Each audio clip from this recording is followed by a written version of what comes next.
up. Welcome on behalf of Bob, Mark and Kathy. It gives me great pleasure to welcome Paul Reynolds, who's a good friend of the Centre, a good friend of the University, and many a public house in Brighton lights up in his presence. He's going to be talking for 45 minutes, then there'll be 45 minutes questions. It's worth mentioning now that Paul is back at the University on the 30th of March, talking about sexual ethics in the context of BDSM. So all turn up to that. And just a reminder, keep questions at the end, short to the point, and then we can get as many in as possible. Paul Reynolds. Thank you.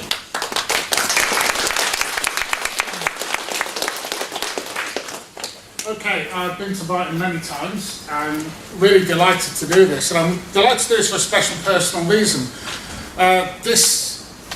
You're the first audience to hear some of this. And this is a culmination of 20 years of work. So if it's banal and shit, I'm sorry, that's my work. Yeah? But I'm delighted to do it here because I've got a long association with the Centre. My association with sexual ethics began in 1996 when a guy called Mark Cowling sent me a draft of his book Date, Rape and Consent, and I wrote 17 pages of notes in response and realised I was interested. And my association with Brighton goes with Bob Becker, who I first met in 1992, and I discovered he has two incredible talents. One is intellectual clarity, and the other is the ability not to spill a drop even when he's asleep. So I'm delighted to come and do this, but I realise you're a pretty thirsty bunch, and I'm even surprised most of you have lasted this long. So I thought I'd start simply by, for those of you who can't survive without a drink for the next 5 minutes, I'll just give you the highlights and you bugger off when you want, really. Sexual consent is a necessary fiction. Does it exist? It's a misdescription. Sexual consent is a necessary and not sufficient condition for ethical sex. And if we're serious about sexual ethics, we need to go back to the origins of consent. That's what I'm going to be talking about tonight. So,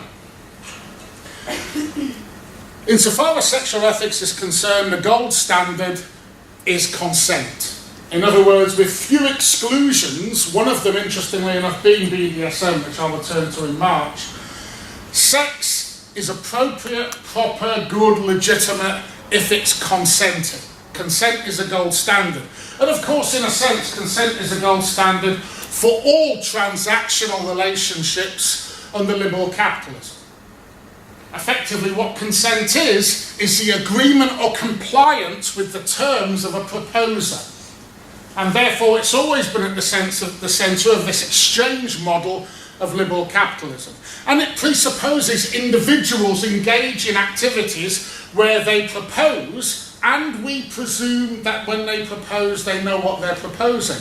There is, incidentally, a whole different section of the book I'm writing on this that says most people who propose sexually aren't very clear on what they're proposing, and that somebody will agree or comply with that proposal. So it's a gold standard. If it's consenting, it's right and proper. In terms of British law, the 2003 Sexual Offences Act, Section 74, is the first legal definition of consent in law. Okay? And it was partly generated by an understanding there was a rape epidemic happening in Britain and something had to be done about it. So consent is always a gold standard. If you say yes, it's legitimate. If you say no, it isn't. Consent, and academics always do this, but this time it's actually meaningful. Consent comes from the French, the English consent, consentir, agree or comply, and before that from the Latin, consentire, feel together. And one of the things I'm going to suggest to you right at the end is somehow in the transition from the Latin to the French to the English, we got a legal analytical term about agreement and compliance, and we forgot the feeling together. And I'll come back to that at the end. The law effectively uses consent as a line in the sand. Consent is legitimate, non-consent is not. And Section 75 and 76 of the 2003 Sexual Offences Act provide the evidential presumptions. So, for example, if you're asleep, you can't consent. That sounds pretty, yeah. except for the case in 2009 when a guy was found innocent in a court whereby he'd been at a house party, he was drunk, he went into the room where all the cokes were and an arse was sticking up. He thought this arse belonged to his partner and therefore he stripped this arse and started fucking it. A, do you treat your partner that way? B, it wasn't his partner, but a jury still found that as some genuine form of miscommunication. Ergo, those evidential presumptions, deception, unconsciousness, intoxication, but what constitutes intoxication, are actually not very helpful, and we could do a whole lecture on the ins and outs of those issues. But the law tries to draw a line effectively in the sand, and it tries to use evidential presumptions in order to enable itself to represent its principle. And its principle since 2003 has been free agreement, that both sides should be equally interrogated. That was so successful since its enactment in the 1st of May 2004 that Keir Starmer, when he was Director of Public Prosecutions in 2013, reminded both jurists and police that they hadn't yet achieved it. And indeed, the real minutiae of how things happen in courts are still determined by policing and judicial advice, and by and large, people don't want to put people accused of rape away. So Ched Evans, that famous professional footballer, can be retried on the basis of the fact he said nothing really to the woman he claims was consenting to have sex with him when he joined his friend through a three-way, but somehow a jury can decide because that woman once had a three-way before and may have said the word harder, clearly she was asking for it. And that's where we are. That's where we are with rape law. But this is not about rape law, although of course rape law is important. Nevertheless, we live in a time when there is a legitimate claim to this being a rape culture. There is a normalisation to sexual violence, principally but not only against women. That there is a context within which we normalise the idea that miscommunication is when men ask and press their suit and women somehow don't adequately defend themselves. And the law is made an ass. Indeed, when we talk about consent as a standard, consent is no longer the standard. The reality of consent is this. It's all about consenting. I am self-interested. I want to sleep with you. Therefore, my task is to make you say yes. Yeah? That's not a standard of law. That's not an ethical standard. That's acquisitive. And that's an acquisitive narrative whereby consent becomes a dangerous verb rather than a standard. David Archard, in the start of his book Sexual Consent in 1998, says consent morally transforms a relationship. David's a smart guy, utter nonsense, liberal nonsense. All consent ever does is signify agreement or compliance. And think for a moment about the relationship between agreement and compliance. How many times when you've had sex have you willfully, properly, and understanding all the terms, agreed? How many times have you sort of assented?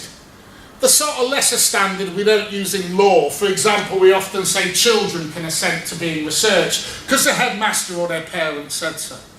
And how many times, particularly the women in the audience, have you just acquiesced? Because it was easier to get it over with. Because it stopped a row. Because it's what was expected. Because you were fondling each other and it seemed unreasonable not to. And the problem with consent is there is no real distinction between those different categories. And therefore, so consent's very broad. So if I manage to get you to say yes, chances are I'm okay in law. And we don't really care about the ethics of the proposition, do we? So I'm afraid David's wrong. There is no moral transformation. As I'll say, we need something a little bit more sophisticated to get a moral transformation. Because consent in our sexual culture is in a sexual culture that's impoverished. It's non-communicative. We don't speak properly about sex. We don't talk to each other about, can I have sex with you, in a way which is meaningful and actually cares what you say. Most of the time we talk about sex when we've had a couple. Most of the time we talk about sex when we're embarrassed. Most of the time we don't talk. We engage body language. I've no idea what body language is. I only speak 2 languages, English and drunk. But I can assure you, whatever language you speak, body language is worse. It's simply not a language as such. It's a set of presumptions based on movements. So what we get is that we fumble through our sexual encounters and we hope no one gets harmed, and we try to block it out of our mind if they ever did, and if there's a miscommunication. Since we weren't communicating anyway, what does it matter? Now, something I wrote back in 2004 actually said, look, for consent to be meaningful, it has to have quality. There's a reason why most of the discussion on consent is about the line between consent and non-consent, because obviously we have to protect those who are subject to violent and violating crime. But one of the tragedies of the literature on consent is too little of it actually focuses on what consent is and its quality. I would say to you, and I said in this piece, one axiom of consent is if you're consenting to sex because it makes life easy, if you're consenting to sex because it sustains a relationship, if you're consenting to sex because it's a minimum amount of trouble, if you're consenting to sex because it doesn't cause a confrontation, the sum of those qualities of consent are pretty poor, and we end up in an impoverished sexual culture. So we need to think more carefully about consent. Bob loves diagrams, so I did a diagram for him. Very simple. That was sarcasm in case anyone didn't get it. Anyway. A and B. You can be A, proposing, B, consenting. There's the act itself, but it happens in a process. Very, very rarely do you meet someone and say, can I have sex a minute or 2 later? There are exceptions, but otherwise we don't. But of course it happens within a context culturally which stresses our agency both in proposing and responding, and the notion that we're rational beings who make these decisions. Do you want to sit on the floor or something down here? You might be more comfortable. Yeah. So, it's both the action of A and B, the process within which they're in, the cultural context of agency and rationality, but also mediatory context, the pub, your flat after dinner. And then, of course, there's a structure and knowledge of sexuality in society. And what we do is recognise the mediating problems of structure and knowledge where we're in an impoverished sexual culture, and the mediatory context of where we are, and the entire notion of date rape, which I dispatched in a collection by Joedia, a glossary. Any prefix to the crime of rape, while useful descriptively, is not useful at all. If rape is a violent crime, it happens to be sexualised. It's principally about violence and denigration. No rape should ever be mediated by its prefix, and yet date rape is. Date rape is where an American student can rape a girl and his father can post online how it's going to ruin his life to be found guilty. Maybe somebody else was involved there, but obviously they're forgotten. So, here's our diagram. That's our nice rational diagram of how it takes place and the variables thereof. Ain't so good, is it? For one, are we these individual selves? From what we know about the self, is it that easy? Are we a united, integrated individual self? Is there a coherence? What about the relationship between the psyche and the self? We're dealing with the moments when we're not rational. For some of you, we're dealing with the moments when you're not sober. There's a contradiction between the act, supposedly, of an utterance which suggests sex, and the idea of this process, because often the act dissolves into the process. The assumption is, if you were kissing over a few drinks, and you got a few drinks more, and you go back and you start playing with each other over your clothes, and then hands go under the clothes, that it's already too late. Though actually it should only be, well, it should never be too late. It should never be too late if there's penetration. For God's sake, if somebody says, I've changed my mind, you should be able to just fucking stop. Agency. Well, are they all free agents in context? This is a completely genderless picture. The reality is often it's deeply gendered and they're not free agents. And there are structural determinations. There's a whole determination of our men being active and women being passive that has infected sexology and infected gender politics for the last century. And of course we're not rational agents when we're engaging in effective behaviour, although we might want to be. It's a misdescription to say when we're in a heightened state of sexual activity we are simply rational, because we're not. And when we look at structure and knowledge, we have to think about the impact, the effect, and the changes in structure and knowledge. The way people read about rape cases, which invariably emphasise and specify the one case in a million where a woman is convicted for shouting rape and it being false, and not the 999,000 when the man is guilty. Is it a mediation or is it a determination? Once you've gone so far in a particular intimate context, how far do you think it's mediating and influencing what you do, and how far do you think the choice has already been made and the idea of having consent is a nonsense? So anyway, I spent the last 16, 17 years working on this. Yeah, it looks like it as well. And I came to a conclusion.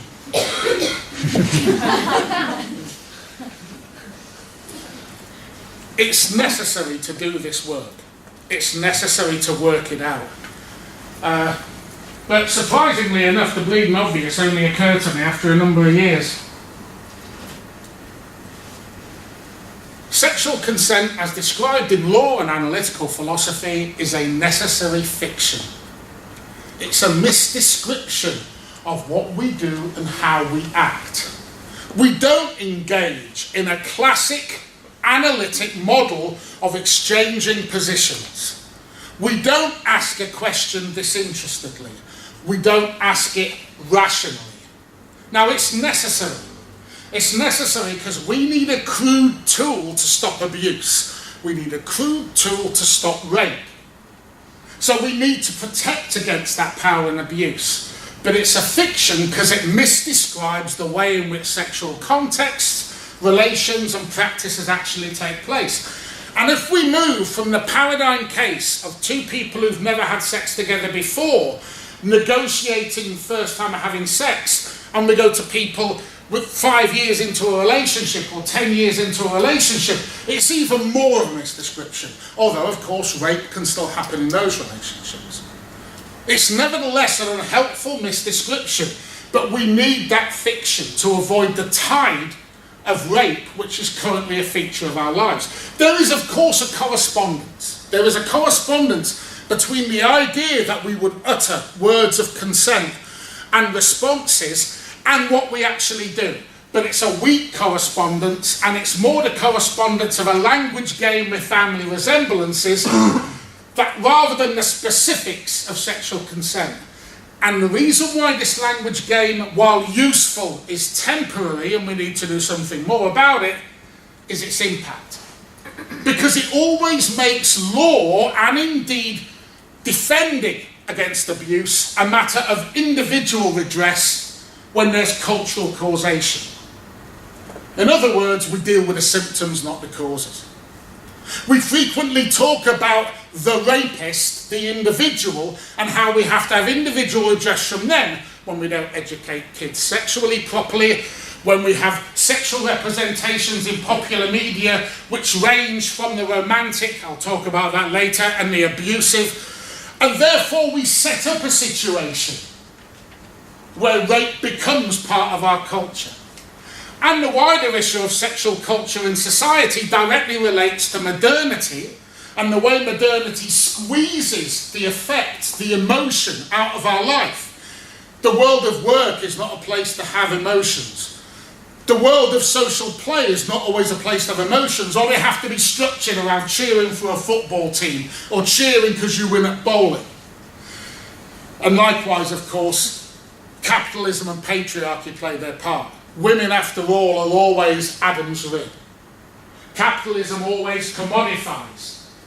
Very important, I think the most important sentence Marx ever wrote is in most editions, page 64 of Capital, Volume 1, where he says fundamentally the transmutation of quality and qualitative judgment into quantity, which is where commodities begin. And we begin to sex as something we consume and we acquire and what's important to be having it, rather than thinking what it is and who we're doing it with. Which is why I often say at the end of some of my talks on socialist sex and socialist sexual ethics, we may well, in a more free sexual society, have less sex. It just might be more meaningful and it might even, God forbid, be better. So, consent is a fiction, has to be defended. It still has a critical role to play. But the concept is untenable in itself. And it's untenable because it's a necessary and not sufficient condition. While it's necessary against power and abuse, it encourages, by its specificity, by its dominance in our thinking sexually and ethically, the legal gaming and consenting practices which in themselves undermine it. No singular threshold or concept could possibly provide us with the protection against abuse and a corrective of its causal and structural components. It's lazy ethics. It's lazy ethics to say, if it's yes, it's okay. Do you know what? If it's yes, often it isn't okay. Little personal example. I made a decision some years ago, no particular reason why, but because I was reading this stuff. I will never have sex with somebody on a first, second, third occasion when we're drunk. And I have had propositions when I've been drunk with someone. And I have, in one or two occasions, it mustered the will and the strength to say, look, you know, we're both drunk, this is not a good idea. If they're going to come back, they're going to come back tomorrow. If they're not, have you really lost so much? It's very simple practices. So, it's not sufficient because insofar as it has a notional necessary function, it strips the relationship bare of context and meaning. In other words, consent is procedural. It's about a communicative procedure. It says nothing about the nature of the relationship. It only says that a procedural element has been passed or not passed. It's a sticking plaster over a wider problem. And the fact that sexual ethics is hung on this gold standard and otherwise subordinated to a sexual culture which is impoverished is the reason we have an epidemic of rape, in part.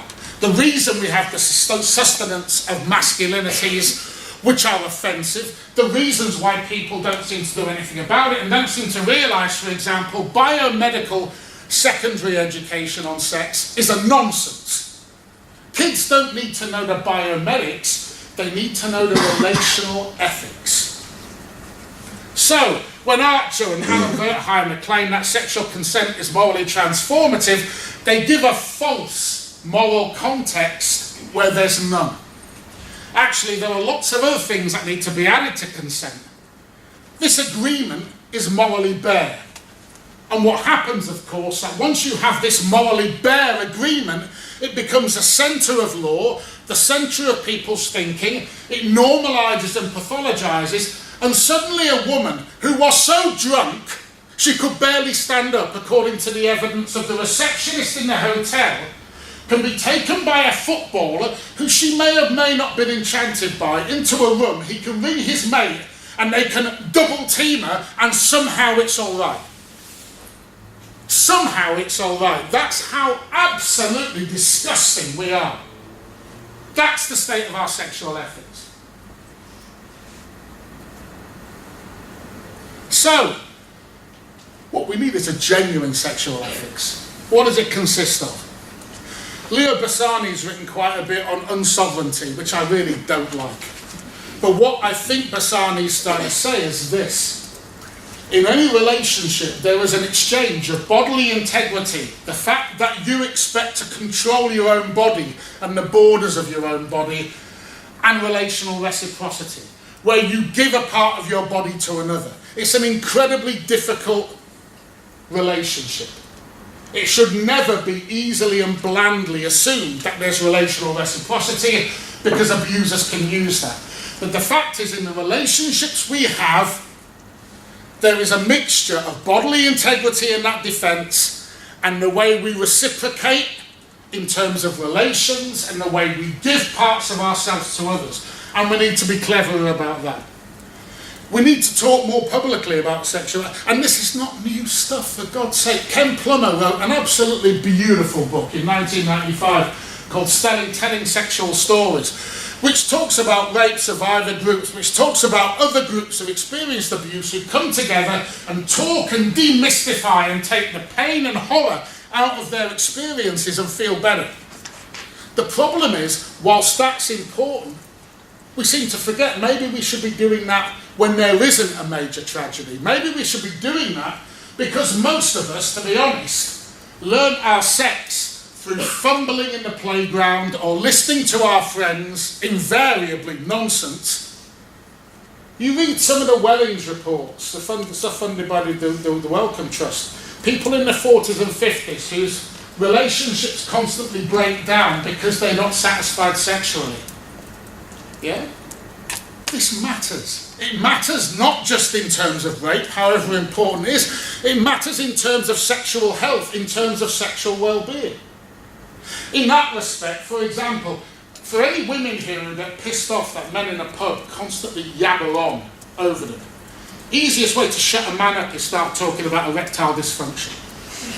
As soon as you start talking about the droop, yeah, they soon shut their gobs. But there are in the Welling studies, there are men who say, look, I'm not a man. I'm not a man because my penis didn't work all the time. And when you say that in an environment like this, you think it's fucking ridiculous. But then there are women who say, I've never orgasmed with my partner. They're 40, 50. We are sexually impoverished. I was at a conference with Bob. I've been to many conferences with Bob. We're not allowed to go anymore to many of them, but in the time. And I talked about sexual literacy in terms of one of the things about sexual literacy, we should actually think about how we tell each other how we have sex and what we do, how to touch people, how not to touch them. And we don't. Now, I'm not saying there's an easy medium for that. I don't think necessarily school teachers are going to want to do practicals. But on the other hand, it wouldn't be such a bad idea. One of the things I do with my students, I've been teaching sexuality. I was, I think, one of the earliest lecturers to do a full module on sexuality in a British university. Always do the same game with my students, first or second session. I say, how many of you don't drive? Hands up. Come on. Okay, there's some cars outside, here's some keys, there's a knob, there's a wheel, get on with it. You would think I was crazy. Isn't that very similar to what we do with people sexually? The thing about sex is it isn't just pleasure for most people. It isn't just the engagement with desire. It's also self-affirming. People judge themselves on this basis. It's a bit more important than we think. And one of the reasons why we don't think it's important is because we don't talk about it. Except with our friends when we're bragging or boasting. Or perhaps in universities where we're the exception in the first place. We should reconceive discourses of love, romance, lust and fun. The reason romance dichotomy is a nonsense. The classic romantic image is of the people swept off their feet who can't talk. What a nonsense. The one thing about all the people in this room, the one thing we all have in common, well, most of us have a thirst, we'll get to that soon, don't we? Is that we're wordsmiths. I did a panel in 1999 in Manchester at a conference, and there were probably in the room the 30 people who were writing on this stuff at the time. It was a great meeting, one of those meetings where everybody you want to see turns up. And at one point I said, you know, people don't talk to their partner in bed, they don't talk to their partner during sex. And one of the other panel members, who's a very close friend of mine, so I won't mention his name, said, you talk to your partner while having sex. And we did a straw poll. Half the people writing on sexual consent in the late 1990s had never talked to their partner during sex. Yeah, exactly. You're right to laugh. So, we need to reconceive what romance isn't being swept off your feet. When you're excited with someone, you can still exercise restraint. And we should reconceive the notion of lust. What we should talk about is pleasure and the sharing of pleasure and it having its intensity from our imagination, rather than the easy saying, we can't control ourselves. I was overcome by lust. Romance doesn't include exchanges. If you can't find a way to say, would you like anal? Yeah? Then maybe you shouldn't do it. Very simple. There's a recognition then that quality matters. It matters that what we do has quality. And we're back to where I used a bit of Marx. And are focusing on enabling and disabling context. And where I'm currently doing some writing is on sexual literacy. On what we need to do to get people to seriously talk and think about sex. To think about it as something that matters. To think, if we thought it would look, if it was a professional sport, you're damn sure there'd be a lot more manuals on it, there'd be a lot more guidance on it. If we were watching it on TV instead of boxing, and I tell you what, I think we should, then there'd be a hell of a lot more discussion about technique. Why isn't there now? Obviously, I'm not going to ask you to say anything about this, but I suspect all of us have had situations where we felt vulnerable, raw, and insecure because we didn't quite know what to do, or we'd done something and we didn't feel good about it. And the starting point is to share those and talk them through. But we don't do it, do we? We hide them. And we boast about the rare occasions things go well. So we have to open up the erotic and incidentally, sexual literacy is not about education. Sexual literacy is a continual process. In the same way I would argue as political literacy. You know, politically literate people would shoot Trump in the head. Our political literate people would shoot Farage. We're not political literate enough. Certainly sexual literacy is a lifelong engagement. Not least, incidentally, because your bodies constantly change. And so sometimes do your pleasures, and so sometimes does how you relate to others. So we need to open up the erotic and the imaginary. And the thing about consent is it started as a term to say feeling together. That doesn't mean we don't have ethics, we don't have rationality. But a first principle is to construct a relationship. And it isn't just a sexual relationship, it should also be friendship. It should also be other relationships where we're close, where we feel together. And they're reinforced by ideas.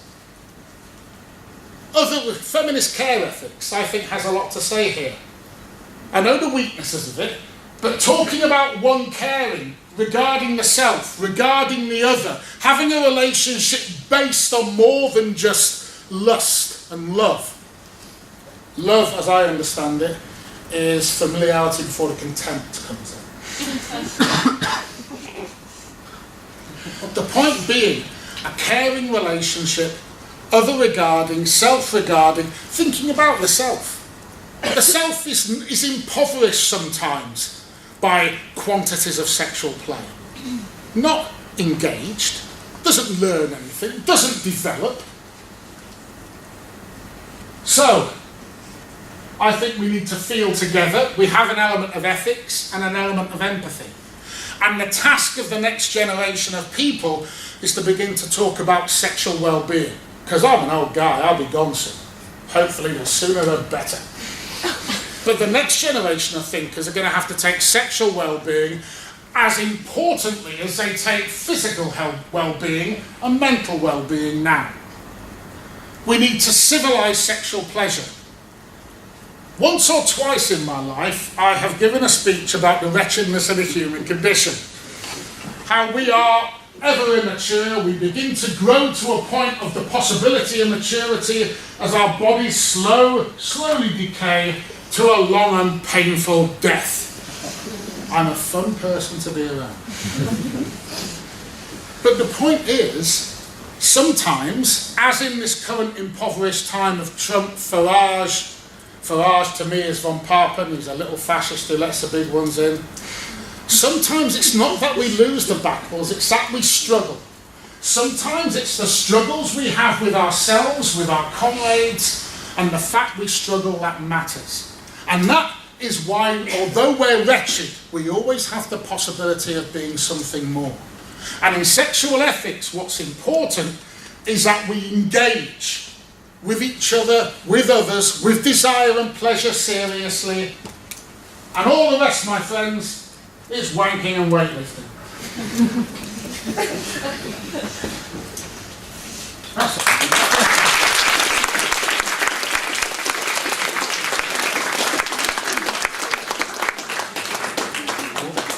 Thank you very much, Paul. We've got plenty of time for questions. Raise your hand if you want to ask a question or make a comment.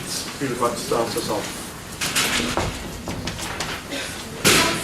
I was just wondering where the sort of new beautiful sexual ethics you envisage fits sex work into it. I'm not posing something either way, I'm just intrigued. That's a good question. My position on sex work is this. All labour is fundamentally exploitative. It's a Marxist position, no surprise there. Insofar as sex work happens, the worst excesses, the pimping, should be crushed. But insofar as sex work still takes place, insofar as bodies are still used as commodities, in the present context, what we have to do is make sure workers' rights are preserved, and then we have to think about the transitional moment when whether people engage in sex work is more an element of the construction of their desire than a necessity.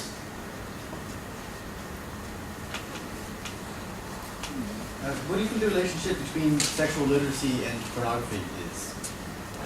There's very little relationship. I'm a materialist. I personally think it's possible to have images which we might call pornographic as a misdescription, which can turn us on. I could imagine, for example, playing elaborately with somebody and filming it and then watching it with them and being turned on with it. The problem is, pornography in a material sense is an industry which ever and always abuses women. Women are crap.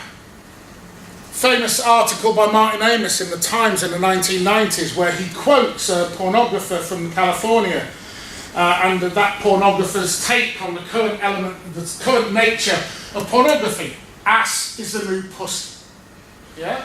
If you watch porn, and I occasionally do, what you find is increasingly it's becoming more and more violent. It's more and more about acts that are conceived as being extreme. I want to play with the idea of extreme in other contexts. But for example, it's no longer single penetration and hardcore porn, it's double penetration. Or can we stick 3 or 4 cocks up there? Or how big can the object be?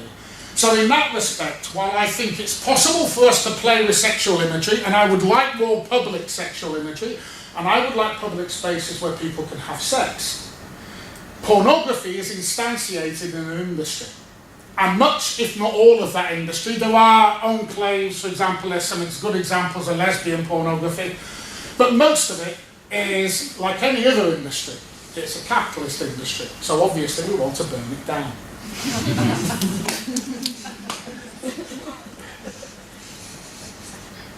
Any other questions, comments? I guess you would agree that the kind of sex education children and young people get at the moment is, say, poor. Do you think it's the responsibility of schools in order to provide that education, or is it more family, charities? Where does that come from? It's a really hard question. It's a good question and a hard question. You're probably right to think that I'm a bit cynical about sex ed. First of all, because of course we don't all get it. Yeah. Faith schools don't deliver it. It's the only lesson where you can take your child out of it. I can imagine your parents saying when you were at school, we want to take her out of maths because we don't believe in numbers. I wonder what would have happened. But with sex it can happen. I mean, primary stuff is basically about this is your body, things happen to it, and you develop, and there are relationships, often heteronormative.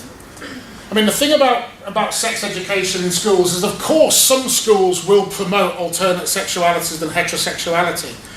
But actually, there's still a shadow of the 1988 Local Government Act and Section 28, which banned the promotion of homosexuality in pretended families.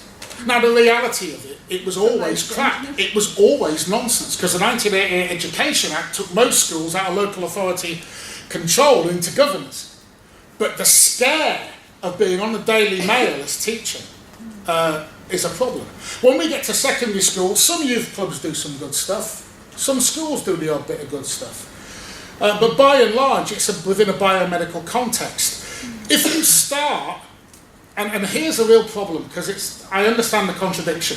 You have to start with the notion of risk, because we live in an impoverished sexual culture. But because we start with the notion of risk, we reproduce impoverished sexual culture. So what we have is, it's about contraception, it's about disease, and it's about abuse, and it's not about sharing physical experiences. It's not about touching people. And in that respect, there's a problem. But I also understand trying to do something with that problem is interesting. I had a lovely experience, I think it was last year, maybe the year before. I was invited by the head girl of a ladies' college in London to go and give a talk to the sixth form. So I turn up, and I'd said to them, you're going to get the standard stuff.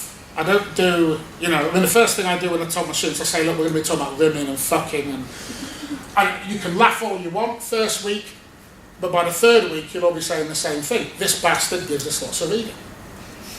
So I went and I said, I'm not going to pull punches. I really am not. I believe you talk about the things in the language people use, you talk about them honestly. Anyway, the head girl took me into the room. She said, we've had a slight problem. We're near the A-level, so most of the sixth form, they're not coming. So I thought it was going to be like 4 people. So 55, 14 and 15-year-olds coming. And I'm going to be absolutely honest with you. For about 30 seconds, I bottled it. And then those people here who know me realise that I really can't keep my job shut. I'm such a bastard. So I gave it full bottle. I must admit afterwards, the teachers who were massively embarrassed took me to lunch with the head girl, and they were saying we could never do that.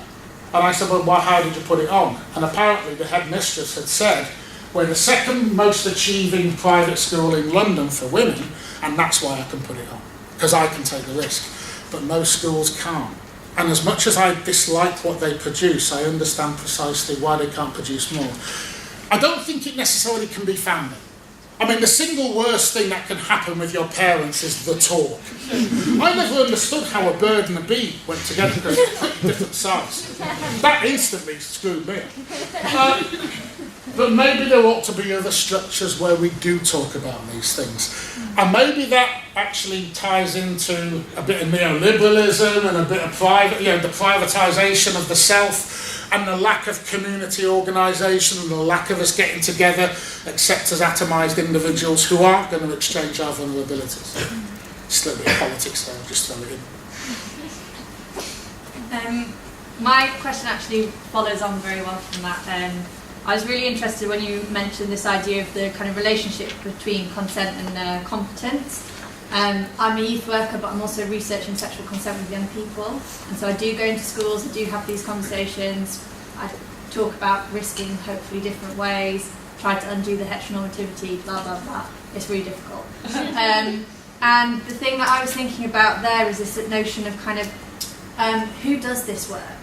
The youth workers, often the female teachers, the teachers that don't have enough time in their timetable, so they get given the extra session and so on, and thinking about this notion of like dissent. We've got this normalised culture of sexual violence, this normalised culture in which heteronormativity perpetuates kind of certain notions around what it is to be a woman, what it is to be a man in a relationship, in pursuing a relationship. And then you've got this idea that adults are in a position where they could stop this from happening when it's what we've grown up with and we don't have good experiences of dissent ourselves. Similarly, so I'm doing my PhD on this, I've been thinking about this for 3 years, I'm trying to change my own sexual practice, it's a fucking mess. And actually, I ask people up front, and often particularly when I'm with men, they really struggle being asked. My experience is that this is not a common conversation and situation.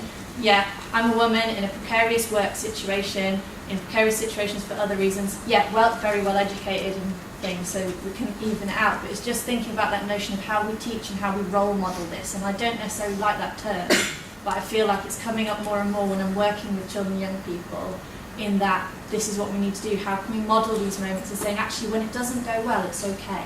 Because actually, it hurts sometimes when someone says, no, they don't want to do it. Or you create an open space and that becomes awkward and we're not able to sit with that awkwardness. And so I think it's just interesting, this idea of compliance, but I wonder also if this idea of dissent might be something to think about. How can we do that? How can we perform that in a useful way? Okay, first of all, I applaud you, because the answer to your first question is you. And the fact is, you do, I would imagine, from what you say, excellent work, but you are the exception to the rule. And the exception of the rule will never be adequately reinforced. What you need in any cultural change is reinforcement from the range of pedagogic institutions which actually contribute to this message. So first of all, what you do is good work, but because it's you doing good work and other structures not doing good work, you're always trying to roll a boulder up a hill. Consent, the best measure of consent is valid consent. It's informed, it's freedom from coercion, and it's competence. And all of those have problems. Informed about what? Particularly young people in their first sexual encounters. But also competence. Some of the research I'm doing at the moment is with people with dementia and autistic people, where at a certain point the professionals think, either I'm going to turn away and ignore it, or I'm going to have to stop it. Now, look, I'm getting to the age where dementia is no longer a subject, it's a possibility. And if my brain starts to go, I hope I'm still going to be able to have sex, because there's not much else going on, it's just drink after that, and that's the end. But the reality is, all of those are complex subjects. All of them are complex. And you come along and do what you do, and I'm sure you change people's lives, but we're talking about the ones and twos. And your experience of actually talking about this to men is absolutely right. And women. I mean, to be fair, that sort of conservatism of culture, that notion of silence, that notion of we can only talk about this when we're laughing after a few drinks, is pervasive across the genders. It's just that women are, by the very nature of patriarchal society, at the wrong end of the stick. So you embody the problem. And the problem is we can't do it just with one or two people doing that work. What we actually need to do is to begin to say, and this comes back to your question, schools should have better sex education, but then there need to be other structures. Parents don't need to teach you about sex, but they should at least not be afraid of doing so. They should not be afraid of the subject. Lecturers. I've taught sexuality for years, and I no longer have any boundaries. I'm a terrible person to be honest. Sometimes I just don't see any of it, because I've done it for years, it's what I do for a living. Other members of staff frequently laugh about it. These are academics, and they laugh. One once told me when he was drunk, I think what you teach is fucking nonsense. It's not real. It's not a real subject. Real subject is, well, I don't know what a real subject is. Because if the relationship between our subjective and the relationships we have with the world around us isn't real, I'm really not sure. But what you said answered your own question, I'm afraid. It's fucking hard, and you're pushing up the hill, but maybe what I was saying at the end applies to you. And just as you were speaking, I was thinking there, Geoffrey Weeks, who's the historian of sexuality, he has actually spoken about how we've moved from a culture of restraint to a culture of consent. And I wonder if what you're saying there is that actually we need to move back round and be more able to restrain ourselves, but as an active decision rather than... But you're slightly misreading, Jeff. Well, yeah, I'm just wondering if you talk about The World We Have Won, published in 2007. I interviewed him and published it in 2010, and we had a bit of a row about it on the radio as well. How's that? You're absolutely right. He talks about constraint to relative freedom. Yeah.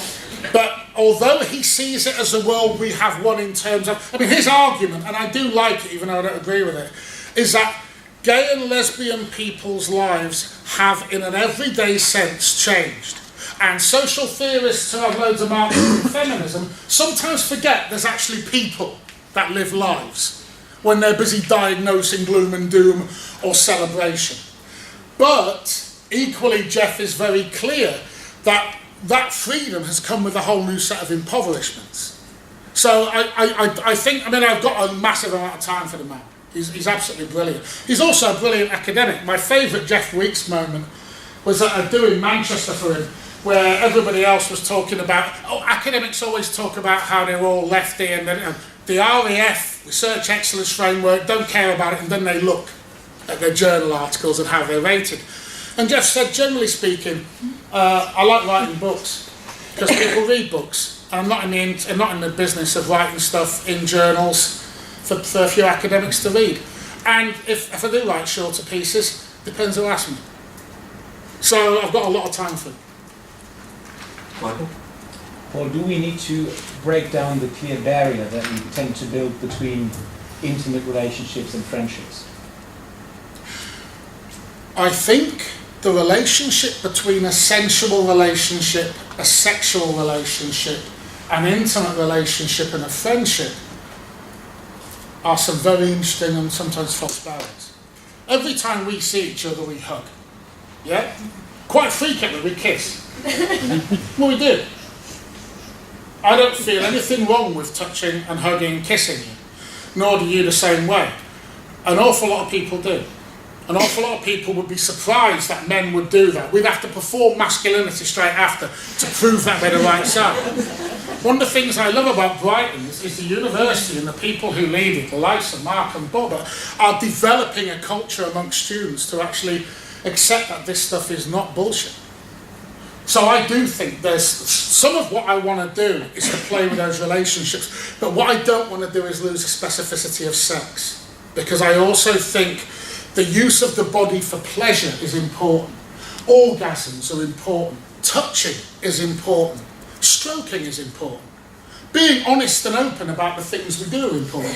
When I come back in March, I'll do something on BDSM, and when you get the call go round from Michael, I'm inviting people to come in fetish work. Why not? One of my biggest disappointments with the last 25 years of sexuality research, which I've been in a position to watch, is it's getting less sexy.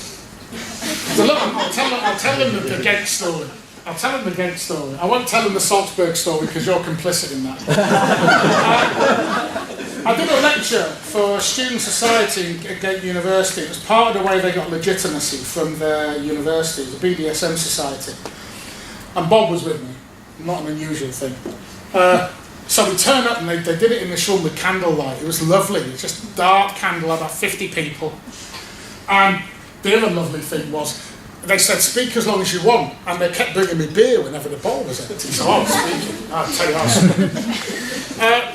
Anyway, fast forward 2 years and I agreed to meet them again on the top floor of this other bar we were drinking. At the end, this guy came up and he said, I really loved what you said 2 years ago. It's really great. It was wonderful. He said, me and my girlfriend wanked each other all the way through. Why not? When we're talking about sensual things, why not? Why not get pleasure out of people speaking about things? Why not? I think reading to someone in bed is one of the most erotic things you can do. Don't care saying it. You think I'm some sort of old guy who can't get up anymore. Up to you. I think reading something, speaking to people in bed is one, or on the kitchen table, or in the garden, wherever you want to go, is one of the most beautiful things you can do. The fact that we don't use our voices more is an offence. It's part of the modernist pandering to the idea you're either an expert in something in a modernist temple, or you shouldn't speak. And then read a bit of Gramsci on the organic intellectual, for example. We should all be speaking. And because the thing about the organic intellectual is that there isn't an organic intellectual. Organic intellectualism comes from us all speaking to each other. Trish. Sorry, Paul, I wanted to ask a question I'm glad you're hearing something. about politics and consent. Because the way I understand consent is feminism is a huge amount of work, and not an academic feminism, a grassroots feminism, to get consent to the agenda as a way of talking about sexual power and sexual dynamics. And in many ways it was very progressive, as a short circuit word, because it allowed people to talk about sexuality, it allowed feminists to talk about sexuality, and now it's become a trap, because consent only makes sense in two places, in a court case, or in reporting about what goes on in court cases, where it's entirely illiterate when it comes to talking about precisely sexual power and what happens between people when they're in bed. But I was struck by how quickly you dismissed the idea of bodily language around consent, because I would have thought We can't give up on consent, for good or for bad. It's a very powerful political term, but at the same time, the consequences of using it means precisely we're not doing all the other work, the type of work that you described. And arguably, it's having very little inroads in the culture we live in, the type of, I think somebody already mentioned, the sexual violence that's normalised. So is there not a way in which consent could also be a literacy of the body? That there's a bodily language of consent. So I'm not using an honest or immediate language here. It just seems to me that that is a way in which consent, if it was to be fattened up with that notion of a bodily literacy, might become more useful and be a shortcut to some of the other things, which seem to me, from where we are now, impossible, apart from a voluntarism, all of us in our own practice changing it, which I'm middle-aged, I'm too old to do that. It's still life in you. So you passed over it very quickly, maybe Yeah. just go back to it. Okay, first of all, absolutely right. I mean, if you look at the 2003 Act was influenced by Setting the Boundaries, which was a Home Office report, which was almost, exclusively pushed from the 1976 reforms in rape law by feminists. And some of the best work that produced Setting the Boundaries was research into rape, and there are people like Kate Cook and Helen Jones we should be forever grateful to. Here's the thing about body language. And I understand that, but I'm going to link you and Michael up, and maybe one or two of the other people who said something. I think consent's important, and I made a point of stressing that it's necessary. But I want to treat it as it is. My criticism is it's been reified into the gold standard ethic.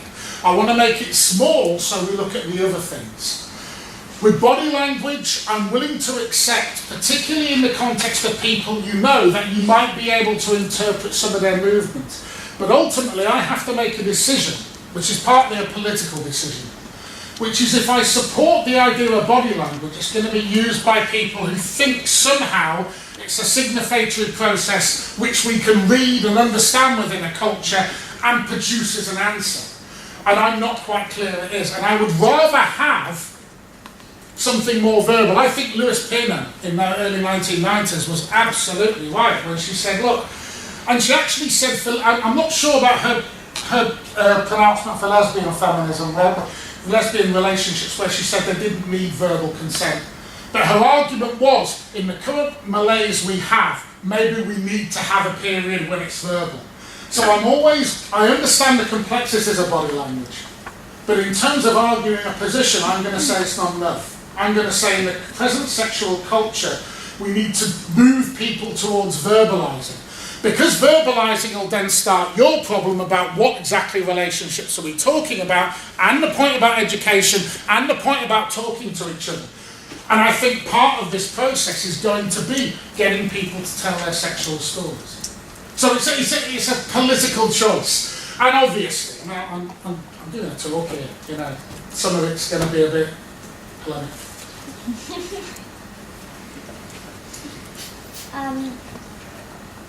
From the last comment, I just thought, I agree with you that body language alone or instead of verbal consent would not be acceptable.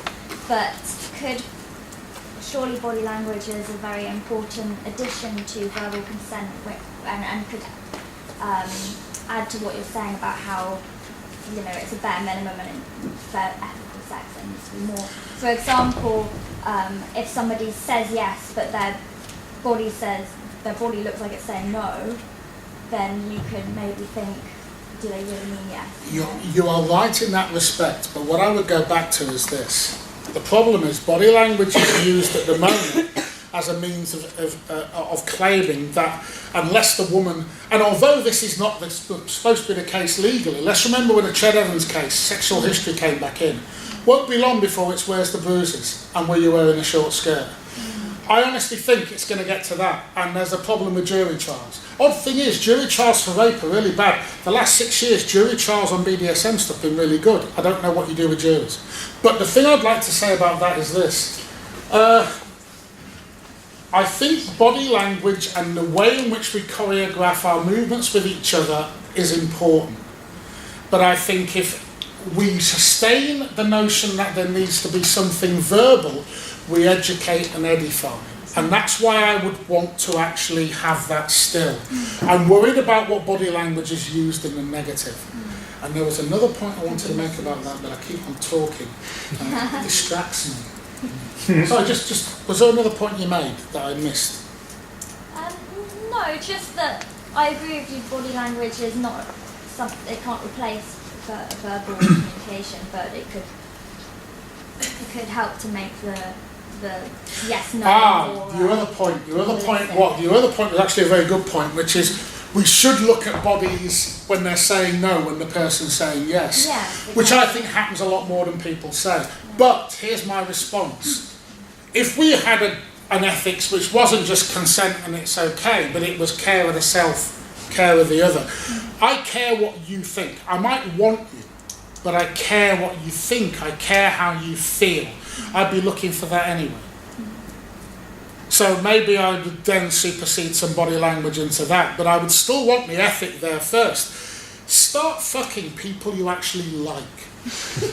And it's not a joke. Start fucking people you actually have some care for, as opposed to anyone you can get your hands on. And it is this quality-quantity thing for me, particularly for men. Men seem to think if I fuck enough people, I've proved I'm a man. It's a nonsense. Fuck fewer and do it better. And better means caring about who they are, knowing when to say, do you know what, we don't have to do this. You know, I did a thing at the weekend at the Historical Material Conference, Materials Conference on the SWP case, where, of course, they had Conway Delta. And the biggest problem with that is a massively problem. Oh, let's not get into that. But one of them is, in any sexual relationship, and I'm not prejudiced against intergenerational relationships, I don't see any problem with age differences.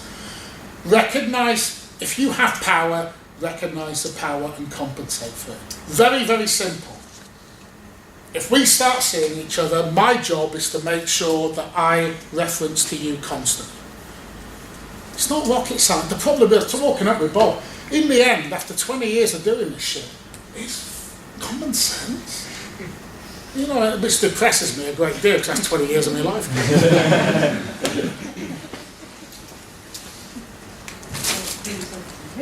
The person behind you and then you.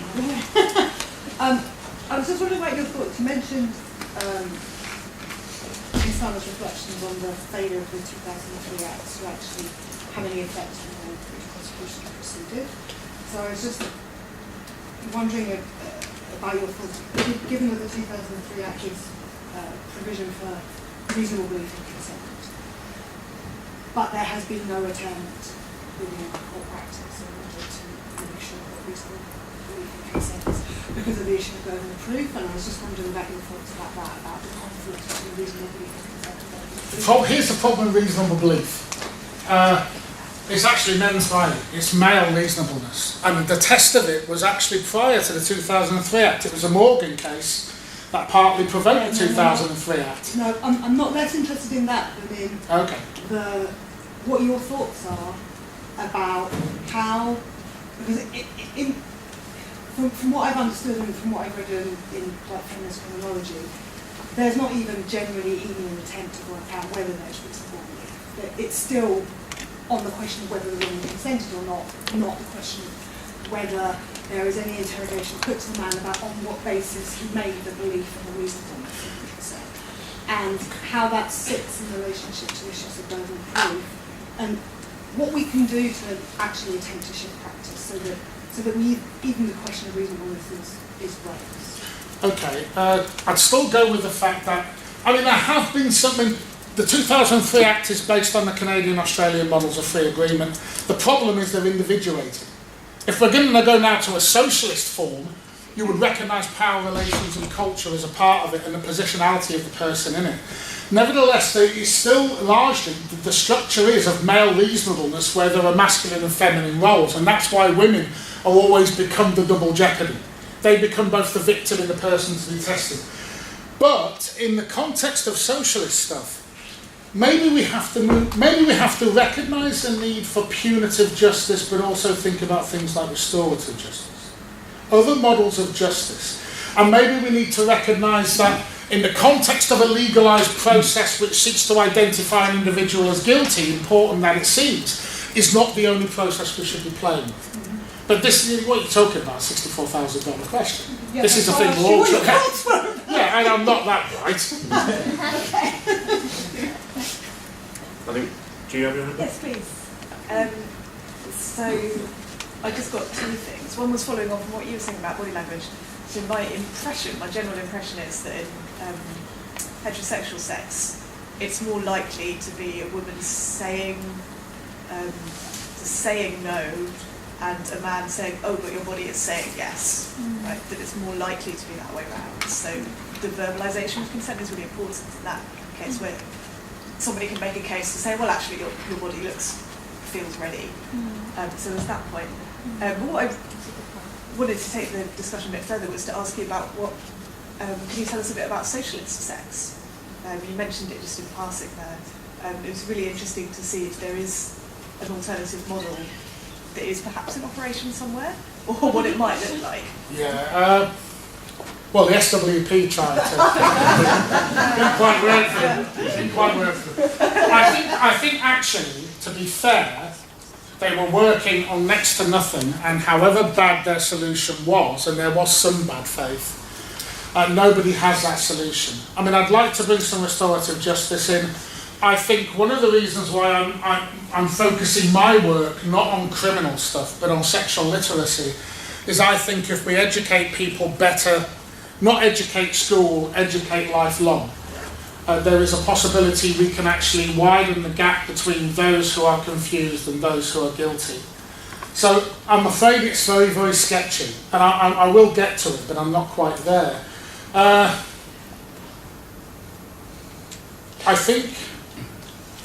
think it certainly has to be about more than standards of consent. I think it certainly has to be more than yes and no. I think it has to be, I mean, surprise, surprise, it has to be in the context that we don't take sexual revolution away from social revolution. You know, how can we expect people to be sexually ethical if they live in a world where we have people homeless on the streets, we have people going to food banks for basic staple food, we have fascists in power? How can you possibly think, because we're not ethical in any other way. So I would suspect, first of all, we'd have to look at that. Then we'd have to look at what sort of justice we want in the case of sexual offences. Then we'd have to look at people being made more literate. Then we'd have to look at some of the questions Michael was asking about the relationship between intimate relationships, friendships, and sexual relationships. But that's a wholly inadequate answer. And I mean, I'm doing a fair amount of work at the moment on Marxism and sexuality, and it leads you a certain way up the path, and it's got some very interesting insights in the relation between sexual and social revolution. There's some good stuff by anarchists on distributed commitment and on the importance of honesty and openness in relationships, and the possibility that honesty and openness in relationships in general will improve communication. But this is a hot topic. This is what I hope some of you will do when I'm dead. Yeah. I won't take any more time, but just to say that I'm doing a PhD on queer women in Cuba. Yeah. So with any luck, I'm going to get some good data. Well, on how then they- send me stuff Yeah. so I can steal it. I've got 2 questions. Any more questions? I've got 3, 4 now, so 5. Don't let Devon say a word. Right, I'll take 3 and then 2. So 1, 2, and then break 3. So that will take those 3, and then another 3 after those. So you, and then Bob, and then person there. So you first. Is that me? Yeah. Yeah, I was just wondering whether it's going too far to say that consent is a fiction. I mean, I definitely take your point about, if I understood it correctly, about the wider context being, because of how consent has been made a central notion, that sort of the wider dynamics of the power dynamics in the relationship, the wider social context of patriarchy, these things kind of get brushed aside and it all comes down to consent, which is a problematic notion. But why not just say there's problems with this notion, but it's still real and it needs to be reformed, rather than say this is fictional? Because, can I do it one at a time? Yes. Because I haven't had a drink for about an hour and a bit now. Because, I mean, look, I'm not your pristine academic who says I'm here to deliver the font of knowledge. Everything I do, in a sense, is partly a political moment. I made the decision that I would say consent is a necessary fiction, necessarily not sufficient, because I think I want to dilute consent's importance and raise other questions. Yes, of course, consent has, as I said, a family relationship with how most of us engage in our sexual activities. But in order to make the point, I'm making the point this way. I'm absolutely aware someone's going to write a long diatribe accusing me of all types of things. And do you know what? I really don't give a shit. What I'm more important is to provoke people to think, what does consent mean? So in that respect, I think I get more value from what I'm saying than from what you're saying, although it's completely valid. I don't incidentally go with the radical feminist view that there is no such thing as consent, and that in society rape and sexual consent are on a continuum, because I think it disrespects women. Yeah. With the diagram, you made a sort of demarcation between sexual process and sexual acts, which I think is interesting because it kind of supposes, which I don't think you in any way do, that penetrative sex is the act, and anything that leads up to that is a process that is different. And you said that Go on. You said that you should be allowed to consent at any point, even during the penetrative act. So you shouldn't be able to consent at any point before that if your sexuality is any other kind of sexual affection that doesn't involve penetrative sex? Or do you think that there is a point at which it's not sexual, it's not sex, it's sexual touching or something different, or how do you... Okay, that's entirely my fault. The A to B isn't sex. The A to B is consent, which I presume is a priori any sex act. I actually think the process should be an edifying process where you're constantly exchanging. I think it should be possible to stop at any point when you're having sex. I'm not saying it's easy, but when I had the A and B as an act, the act was the act or utterance of consent. It's not the act or utterance of a sex act. And when I do this stuff, when I do the 2-hour version on the analytic model, I do say fundamentally what we're talking about is communication. We're talking about the status of a communicative relationship, of which sex is a feature. So I'm sorry, that's just me rushing. No, just to clarify, when you're talking about sex, do you include all sexual activity, like the whole gamut of sexual activity, from like heavy kissing? Does that need consent? Well, if you're radicalising what consent is, should consent include every kind of sexual activity? I'm not suggesting that every type of relationship needs an equally bold statement of consent, but I think if someone shoves their tongue down your throat, maybe they should ask first. Yeah. I mean, particularly in an impoverished sexual culture where many people feel any affront to their bodily integrity is a violation, yeah, I actually think it wouldn't be a bad idea if before you stuck your tongue down their throat or anywhere else, you actually got some sense that they wanted it. Which I don't think is it's not rocket science. But but that the first bit was my fault. Mark. Sorry, I wasn't expecting that to say I wanted to ask about education, because I want to separate out education from where we are from what you think sexual education should be, and I would almost say there shouldn't be education. And we go back to Freud, who points out that children are sexual beings, and that what our culture does is deny that children are sexual beings from the very earliest stage. And one of the consequences of that is what you speak about. So surely we should be speaking about sex and sexuality as part of just being human beings, without it being a specific educational act that needs to take place. Because the moment you do that, you've already reproduced precisely the logics that you want to disengage from. So I would want to more radically think about the relationship between sex and everyday life, even for kids of 2 or 3 or 4 who are essentially told fictions all the time about what life is, about what goes on, about what their parents are doing, about what they're doing when they touch themselves. And I know that's difficult, but No, it's a fair comment, but that's why I use the term sexual literacy. For me, sexual literacy is lifelong learning, and indeed should be tied to other aspects of lifelong learning. Education can only, I think, ever play a small part. And if only because precisely as you said, the institution of education actually categorises and structures learning as a separate act. But the problem is how we actually engage that sexual literacy. Now, partly it has to be through extant institutions in the first phase, and then I presume we have to actually begin to structure communities and groups talking to each other in the second phase. And as importantly, people in their 40s and 50s should engage in this. When you look at the studies on men's impotence, or women who actually begin after the menopause not to enjoy sex in the same way, these are stories of people's tragedy because they self-affirm sexually and they're not the same as they were. And the obvious thing to do is to get together, talk about it and learn. So I agree with you, and that's why I do use literacy, and that's why the stuff I've written on literacy, which I think Bob's seen at one point, actually has a set of criteria, including practicals. That I got a lot of shit for that. I mean, I really did. But I think in the process of transformation, we have to try and use the institutions we've got. We'd have to use the education system. I'd beef up youth clubs. I'd say we need to sexualise the media in a way which isn't Channel 4 late night, here's a screen over their face, just look at their dick. I mean, is that really where we are? If you just think for a moment, how really degrading of human life that that's what we think sex is about. And that's supposed to be liberation. But I take your point in time.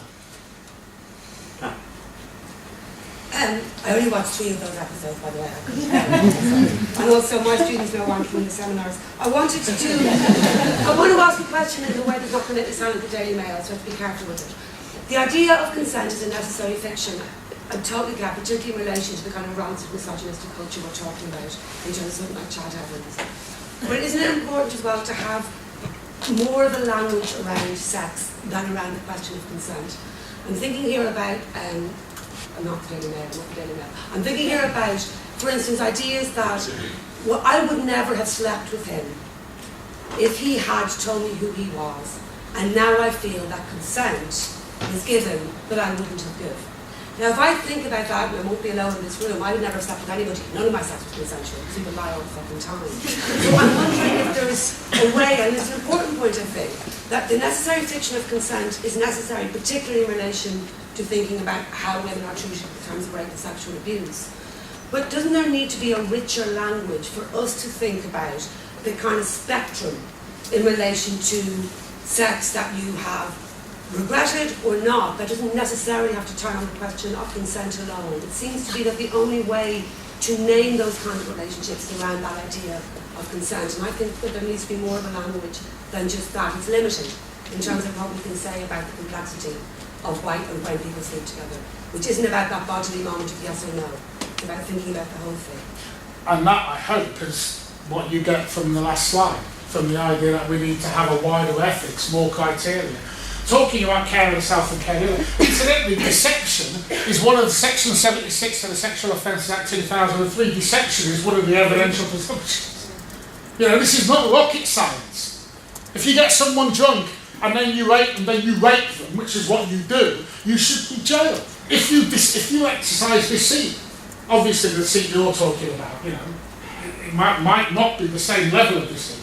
But these are all things people have fought through. The problem is the courts don't engage with them. I think you're absolutely right, we need a language around sex, but that, in a sense, by my very cock-handed way, around sexual literacy and sexual ethics, is what I'm trying to do. Because consent can't carry the load.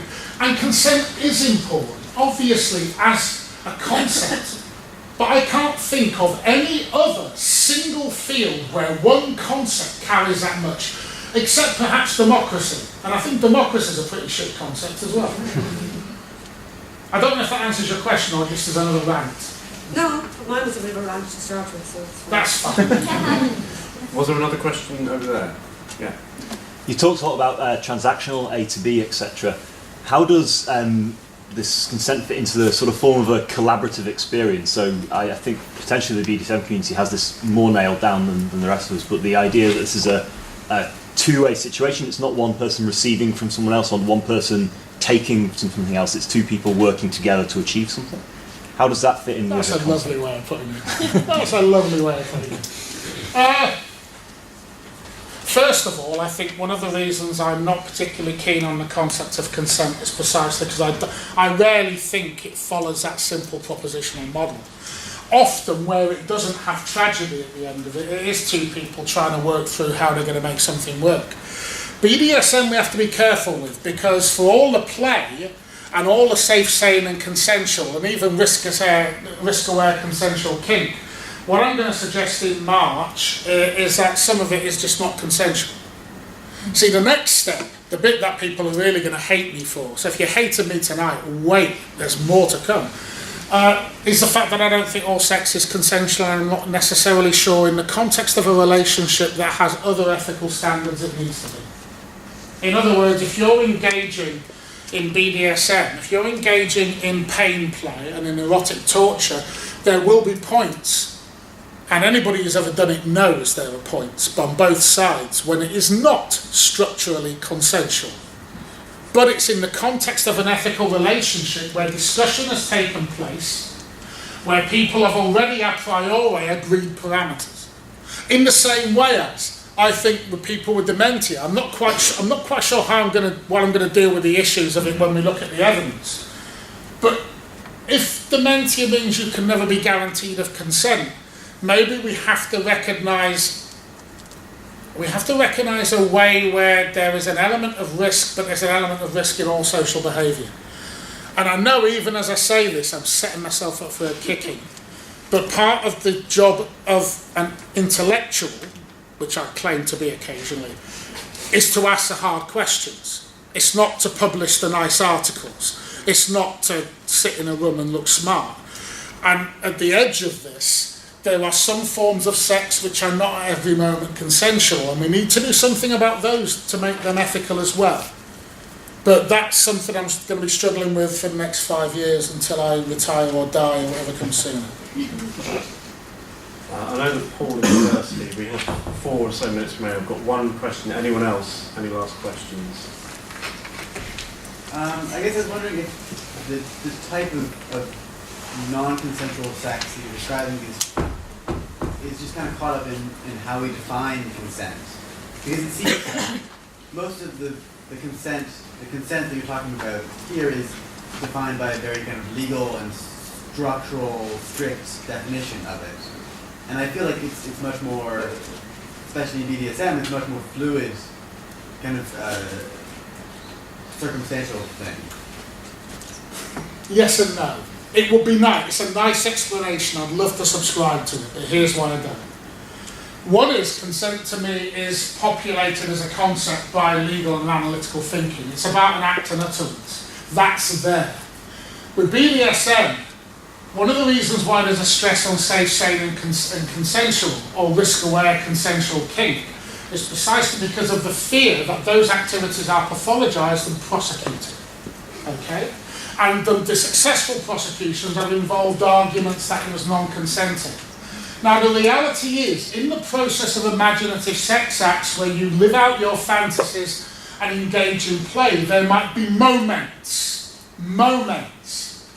when you reach an edge. And I think that's simply the depiction of something real.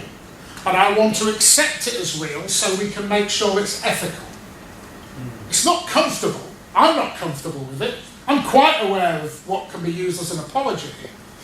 But the point is, I think sex sometimes involves that sorts of fantasy acts which are on the edge of non-consenting, and we need to recognise that in BDSM, in things like pain play, in erotic torture, in flagellation, in other fantasies, but also in forced sex scenarios. Rape fantasies, nonsense, crap. The idea of putting rape with fantasy, but there are people who want to see elements of relinquishing and letting go, and elements of force as part of their play. That's different. I want to play with that idea, largely because no one else will, so I know something of it. I want to play with that idea because it's important. Because the better descriptions we have of what people do, the better our ethics will be, the better somehow we'll hurt a few less people. And I'm very modest about this. I'm not going to be here by the time the revolution comes.